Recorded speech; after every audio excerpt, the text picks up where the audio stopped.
ទេចង់ដឹងមេបានលឺទេថ្លៃព្រមខ្សែចិត្តតែប្រាប់លួចខ្សឹបស្នេហ៍ចរណៃដងហើយត្រឹមក្នុងហរទេប៉ុណ្ណឹង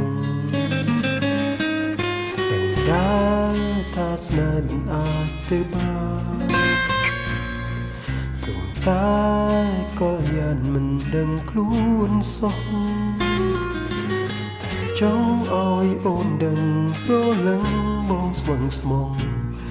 ចិត្តមិនហ៊ានដូរស្លាប់មរូព្រោះនួនល្អថ្វីបើដឹងពុំមានសិទ្ធត្រឹមគិតលួចស្នេហ៍ពីក្រោយខ្នងតែថ្ងៃមុខអូនចាំ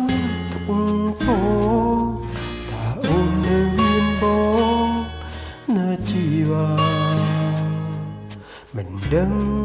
ត្រូវទ្រាំប៉ុន្មានខែឆ្នាំមិនដឹងត្រូវចាំយូរទៀតប៉ុណ្ណា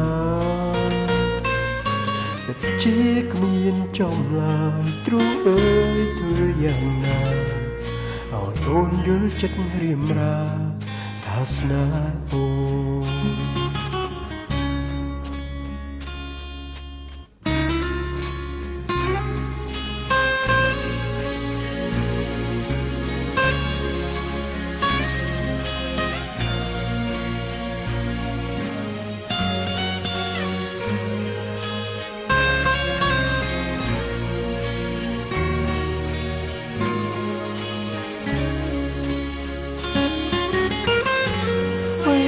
ដឹងពុំមានសិទ្ធត្រឹមគិតលួចស្នេហ៍ពីក្រោយខ្នងតែថ្ងៃមុខអូនចាំទុកផងថាអូននៅមានបងនៅជីវ៉ាមិនដឹងត្រូវទ្រាំប៉ុន្មានខែឆ្នាំមិនដឹងត្រូវចាំយូរទៀតប៉ុណ្ណា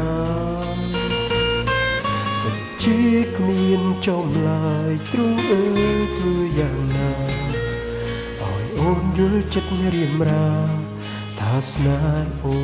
នពិតជាគ្មានចំឡើយទ្រូងអើយធ្វើយ៉ាងណាឲ្យអូនយល់ចិត្តរៀមរាថាស្នេហ៍អូន